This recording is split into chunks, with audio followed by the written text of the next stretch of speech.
ఎప్పటికైనా నీ యొక్క స్థాయిని నిర్ణయించేది నీ ప్రవర్తనే, కానీ ఎదుటివారి పొగడతలు కావు. ఒకరిని అపార్థం చేసుకోవడంలో ఉన్నంత శ్రద్ధ అర్థం చేసుకోవడంలో ఉంటే బంధాలు ఎప్పటికీ దూరం కావు. గుర్తుంచుకోండి, మీరు కష్టపడే దాంట్లో మీ యొక్క గొప్పతనం ఉంటుంది. మీరు మోసం చేసే దాంట్లో మీ పతనం ఉంటుంది. సంస్కారం ఉన్నవారు ఎవరు కూడా ఇతరులను అగౌరవపరిచేలా ఎప్పుడూ వ్యవహరించరు. ఆవేశాన్ని అదుపులో పెట్టుకొని అరవటం తగ్గించి ఆలోచించడం మొదలు పెడితే అవతలి వాళ్ళ బాధ ఏమిటో కూడా మీకు అర్థమవుతుంది. నీ చేతిలోని డబ్బు, అలాగే నీ నోటి వెంట వచ్చే మాట, ఈ రెండు కూడా విలువైనవి. వీటిని పొదుపుగా వాడితేనే నీకు విలువ ఉంటుంది. గడిచే కాలంలో జరిగిన తప్పిదాలను నడిచే సమయంలో సరిదిద్దుకోవడం ఉన్నతమైన లక్షణం. ధర్మం అనేది ఎటువైపు ఉంటే విజయం కూడా అటువైపే ఉంటుంది. ధర్మానికి ఆపదలు ఎక్కువ.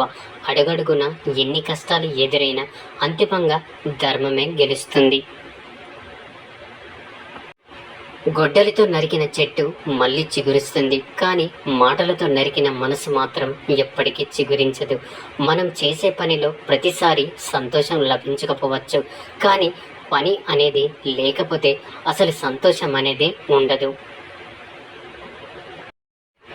తోటి వారికి బాగా సంపద ఉందని మీకు లేదని ఎప్పుడు కూడా బాధపడవద్దు. నీ దగ్గర నిజాయితీ లేనప్పుడు మాత్రమే నువ్వు బాధపడు. పరిగెత్తేలా ఉంటే తరుముకుంటూ పరిగెత్తు. నిలబడేలా ఉంటే ఎదిరించి నిలబడు. చెమట విలువ, డబ్బు విలువ, అలాగే బ్రతుకు విలువ తెలిసిన వారు ఎదుటివారి సంపాదనలో వేలు పెట్టరు. ఎవరైతే నరం లేని నాలుకను, అలాగే హద్దులేని కోపాన్ని, ఉప్పొంగే ప్రేమను అదుపులో పెడతారో వారే గొప్పవారవుతారు. మనకు తగిలే ప్రతి గాయానికి రక్తమే రావాలని ఏమీ లేదు. కొన్నిసార్లు కన్నీళ్లు వచ్చే గాయాలు కూడా అవుతుంటాయి. కష్టం అనేది లేకపోతే సుఖానికి విలువ లేదు, అలాగే కోపం లేకపోతే ప్రేమకు విలువ లేదు. మీరు దాచిన నిజం మిమ్మల్ని నిద్రకు దూరం చేస్తూ ఉంటుంది, అలాగే ఒక్కోసారి మీరు చెప్పే నిజం మిమ్మల్ని మనుషులకు దూరం చేస్తూ ఉంటుంది, కాదంటారా? గెలవాలి అనే తపన నీకు దృఢంగా ఉంటే ఓటమి నిన్ను ఎప్పటికీ తాకలేదు. మనం తెలిసి చేసిన, తెలియక చేసుకున్న కర్మ ఫలితం మంచైనా చెడైనా అనుభవించక తప్పదు. మెరుగు పెట్టకుండా వజ్రానికి, కష్టాలను ఎదుర్కోకుండా వ్యక్తికి ఎప్పటికీ గుర్తింపు రాదు.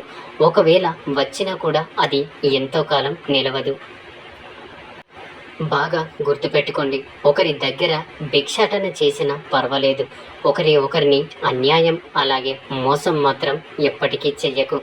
నీకు నచ్చినా నచ్చకపోయినా నువ్వు బ్రతికి ఉన్నంతకాలం బాధ అనేది నీ జీవితంలో ఒక భాగంగా తప్పకుండా ఉంటుంది. బాధ్యతలు అనేవి నీ చుట్టూ హద్దులు నిర్మిస్తాయి.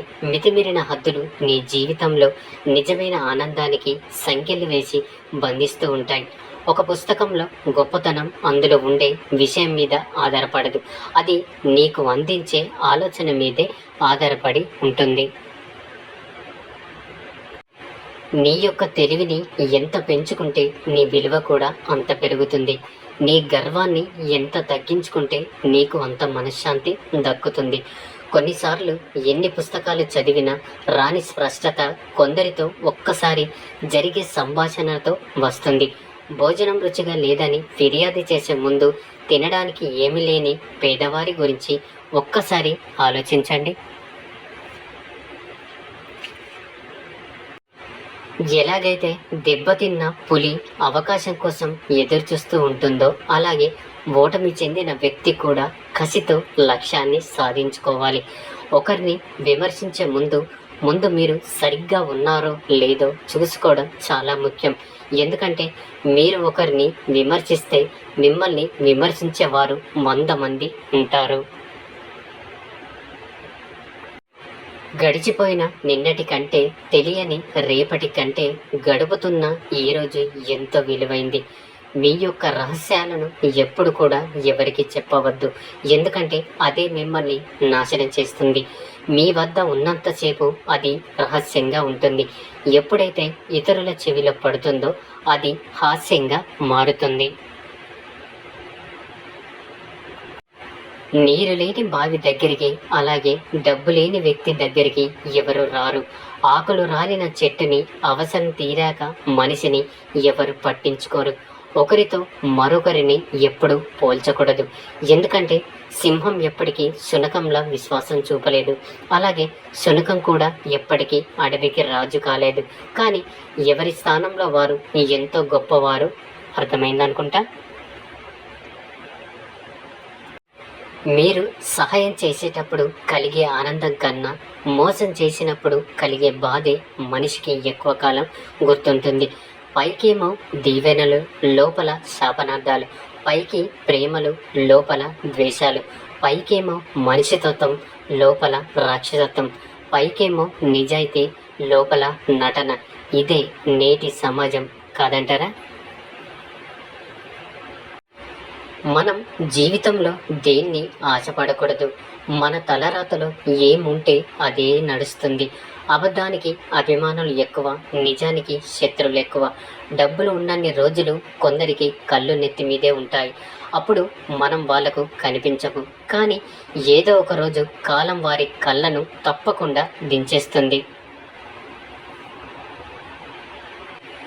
మీరు చేసిన తప్పు ఎంత పెద్దదైనా నిజాయితీగా ఒప్పుకోవడం నేర్చుకోండి. అలాగే మీరు ఇచ్చిన మాట ఎంత చిన్నదైనా కూడా నిలబెట్టుకోవడం నేర్చుకోండి. భవిష్యత్తు మీద భయం ఉండాలి, జీవితం మీద జాగ్రత్త ఉండాలి. ఈ రెండు లేకపోతే కూర్చొని తిన్న తరగని ఆస్తులేనా ఉండాలి. జరిగిపోయిన గతాన్ని తలుచుకుంటూ బాధపడుతూ కూర్చోకండి. గతం నేర్పిన పాఠాలతో భవిష్యత్తుని ఎవరు ఊహించని విధంగా నిర్మించుకోండి. ఒంటి నిండా ఆరోగ్యం, అలాగే మనసు నిండా ఆనందం. ఈ రెండు ఉన్నవాడే సమాజంలో అత్యంత ధనవంతుడు. అలుపెరగకుండా ప్రయత్నిస్తూ ఉంటే గెలుపు ఆలస్యంగా వచ్చినప్పటికీ అందరినీ ఆశ్చర్యపరిచేంత అద్భుతంగా ఉంటుంది. మీ వెంటే తోడుగా నిలబడి అబద్ధాన్ని రుజువు చేసి నిజాన్ని దాచేసే రోజులివి. జాగ్రత్తగా ఉండండి.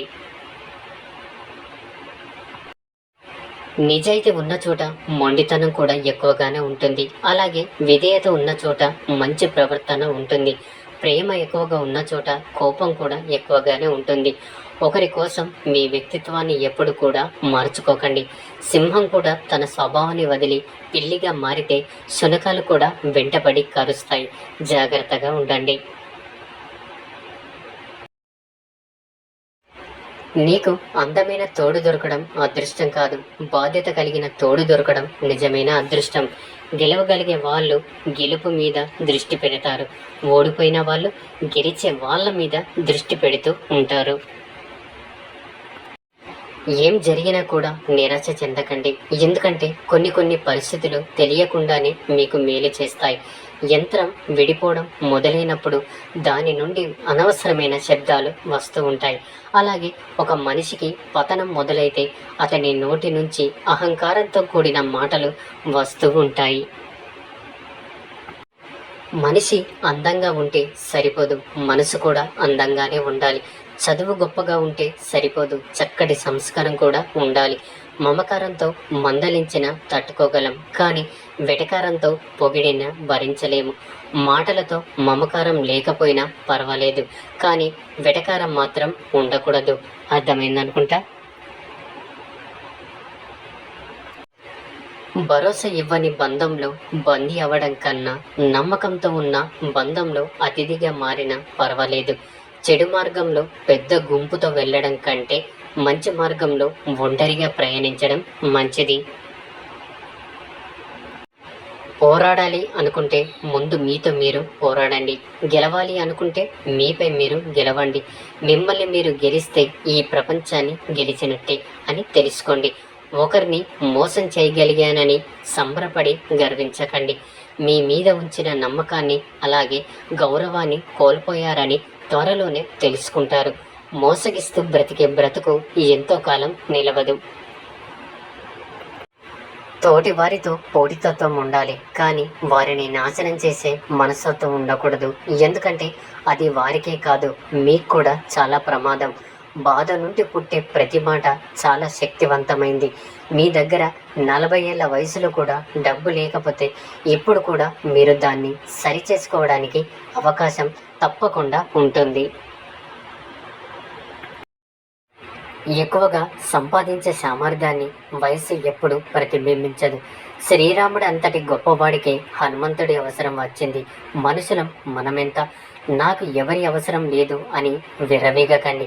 కాలం చాలా శక్తివంతమైనది. రూపురేఖలే కాదు, చేతి రేఖలు కూడా మార్చేయగలదు. గుర్తుంచుకోండి. నిన్ను గమనించే అన్ని కళ్ళు నువ్వు బాగుపడాలి అని అనుకోవు, కొన్ని నువ్వు బాధపడితే చూడాలి అనుకుంటాయి. కాదంటారా?